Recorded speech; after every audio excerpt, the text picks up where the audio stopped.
Hey, it's Mike Henry with Follower of One. Thanks for joining me today on the Vision Cast. Today we're talking about who is my neighbor. And I'm trying to get all the screens set up here. I'm running behind, but I made myself some notes to talk about who is my neighbor. And um, and so I want to get those where I can see everything that's going on. So welcome today. It's February the 3rd of 2025. And we're working through a series of topics in Follower of One. It's very interesting. Chris Castro, who's on here as a guest, as a viewer, um, Chris, and she helps with all the stuff that's happening in the community.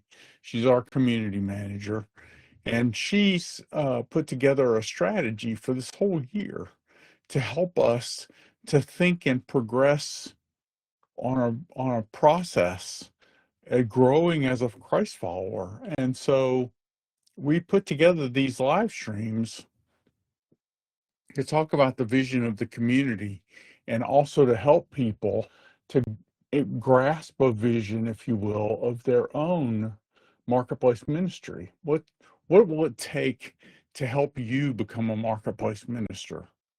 What will it take to get you involved? So today, our topic, the thing that we're going to talk about, is who is my neighbor. And since people are kind of slow joining us today, I'm going to take just a moment and read the passage that we're talking from. It's in Luke, and it's chapter. I got sidetracked here. Luke 10 verses 26 through 37. I won't read the entire thing. I'll start at verse 28. And Jesus said to him, "You have answered correctly. Do this and you will live."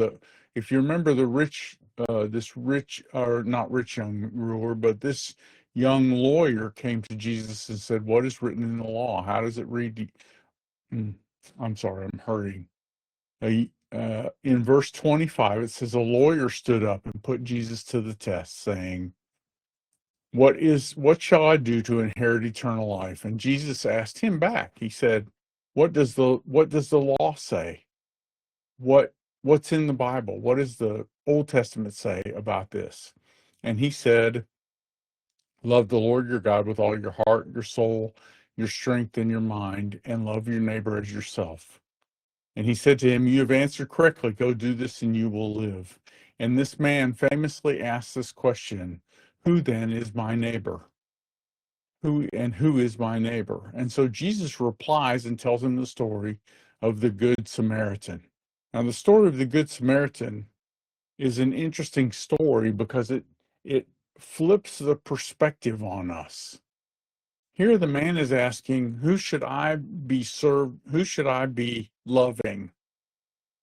And he actually uses an illustration of a man who the Jews would have looked down upon, and challenges them with this whole story of the Good Samaritan. The Good Samaritan is a very popular parable. If you remember, a man went on a journey and he fell in with robbers and was beat up and injured and robbed. And along comes the first was a priest going down that road, and he passed by that man on the other side. And the second was a Levite. This is another religious official, if you will, a religious person. So these two religious Jewish people walk down this road, but they both pass this guy. They don't pay any attention to him. The third person who comes down the road is a Samaritan, somebody from a country the Jews couldn't stand. The Jews hated the Samaritans. It was a violent hatred. In fact, Jewish people would walk around Samaria. They would go around Samaria rather than go through it. And it was a shortcut to cut through Samaria, but they would walk around it. And the Samaritan who was on the journey came upon him, and when he saw him, he felt compassion. And he bandaged his wounds, poured oil and wine on them, and put him on his own beast, brought him to the inn, told the innkeeper to take care of him, gave the innkeeper money to take care of the man, and said, that if you do anything over and above what I've given you, that when I come back, I'll pay you for that as well. And then Jesus said, which of these three do you think proved to be a neighbor to the man who fell into the robber's hands? And of course, even the lawyer said, the one who showed mercy to him. He won't even say the word Samaritan. He won't say the Samaritan did it. It was the one who showed mercy. And Jesus said to him, go and do the same. So love is this idea of showing mercy, of showing kindness, of showing favor to other people. I see Ann has joined us. Hey, Ann. Ann, I don't remember exactly how to pronounce your last name, so I'm grateful that you joined us. It's been great chatting with you online a little bit and seeing you. It's been a while. So glad you could join us today. We're talking about who is my neighbor. And I've just got done explaining the story of the Good Samaritan, or at least going through the story of the Good Samaritan, and talking about how I think what we need to remember is the Samaritan was the person who, he wasn't the one who was injured, he was the one who served. And so our neighbor is the person whom we serve, or the person who serves us. I think it's all about service. In fact, I got a little, as I was thinking through this passage, I came across the word inconvenience. And I got to thinking about that. I've noticed that word a lot lately. I heard someone talking about how love is the willingness to be inconvenienced for someone else. Now, I've since done some research. I forget exactly where I heard this idea, but I did some research and I found a few quotes. It's probably an Ann Voskamp quote that was being referenced in what I was listening to. Ann said, "You love as well as you are willing to be inconvenienced." I got to thinking about this. I think we measure love by the degree of inconvenience.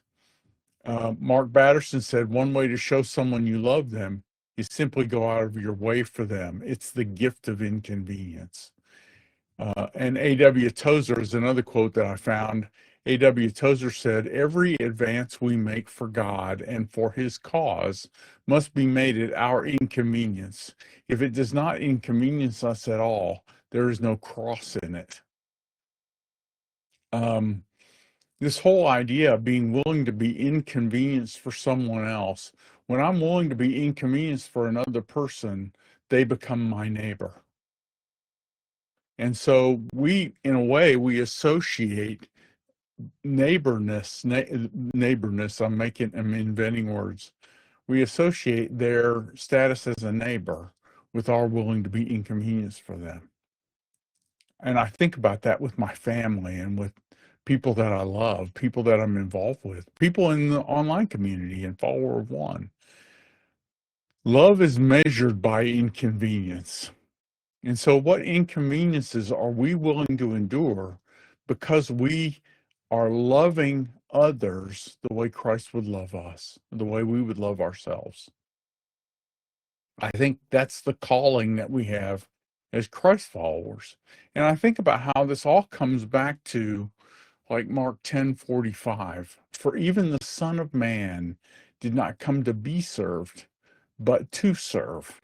This is where the whole idea of servant leadership comes from. The leader, the one for whom this is all being done, actually serves the people who are doing. That's what we want to do. We want to serve the people who are doing the work. We want to serve other people because we're Christ followers. We've been given this opportunity to serve other people, to help them discover Jesus and spend eternity with him. And that's our calling and our challenge, I think. Well, I just want to take a minute and look. So Chris Castro gave me a chat message of great description. Thank you very much, Chris. I appreciate it. I'm apologize. I haven't been paying a lot of attention to the chat, but there isn't a whole lot going on here, so it's cool. I'm excited about what God's doing in and through Follower of One.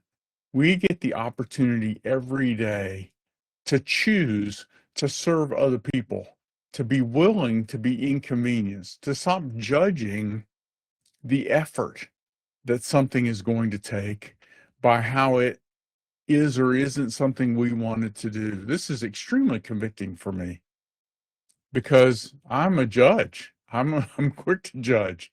Oh, that's more inconvenience than I wanted to take. In fact, when I first talked about this, my grandson, who is 17, Colton, was staying with us for a little while, and he had gone with me to a men's meeting that exists here in my community, and I spoke at that event, and I talked about how love is being willing to be inconvenienced. And then several times over the next few days, Colton would elbow me a little bit and say, "So you're not willing to be inconvenienced to do this?" When I would tell him we couldn't do something or we wouldn't do something, he would say, "Oh, so you're not willing to endure that inconvenience."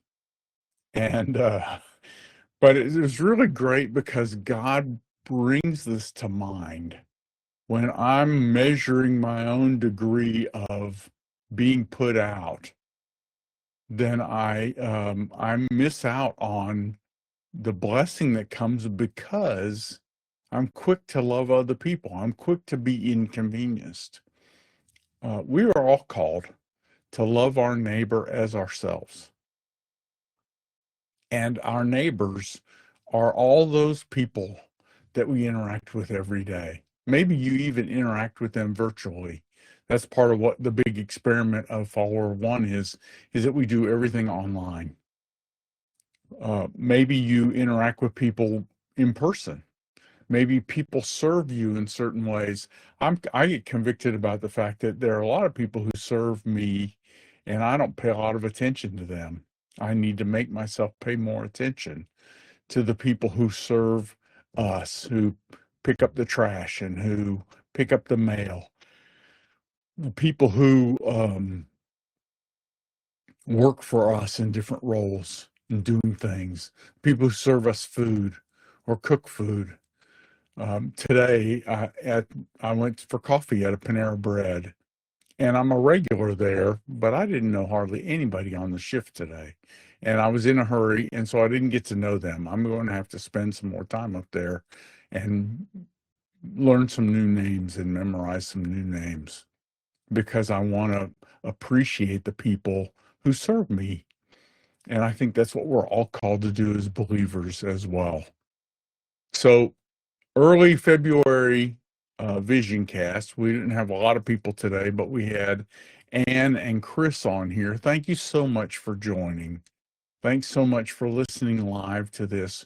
We'll also get the recording posted pretty quickly as well. I'm excited about how God has called each of us to step into a little inconvenience and a little more every day. It's like a muscle. We can strengthen it by bringing on a little more, by going out of our way to serve others. Or we can get weak because we just only do things for ourselves. I don't want to get weak. I want to keep stretching myself and working out and doing a little more. And my prayer for all of us is that we're willing to be inconvenienced for the people that we interact with every day so that they might get a chance to move one notch closer to Jesus. Thank you so much for being members of this community. Thank you for listening to this live stream recording. And thank you for considering how God wants to use you in the lives of the people that you interact with today. Paying attention to the people around us and finding ways to serve them and to love them so that they might move a little closer to Jesus. I think that's our job. That's our purpose. I used to think that if I couldn't do anything my church had going on, that my job was to just stay out of trouble until Sunday. But really what I want to do is help all of us realize that it's not about staying out of trouble at all. It's about getting in trouble, being inconvenienced for other people because we follow Jesus Christ. So Chris and Ann, thank you so much for joining us today. And thank you to everyone who's listening to a recording. Put it in the comments or make a note below this recording anywhere you see it. What inconvenience, what did you think about this whole thought about inconvenience? Do you want to be a little more inconvenienced so that you can help other people move closer to Jesus? And maybe you can suggest an idea or two of ways to be inconvenienced. I would love an idea or two for how I can help somebody that I meet move one notch closer to Jesus. Thanks very much for being a marketplace minister. Thanks for considering how our faith can make a positive difference in any work situation, and in any job. Remember, what we do because we follow Jesus matters forever. Thanks very much.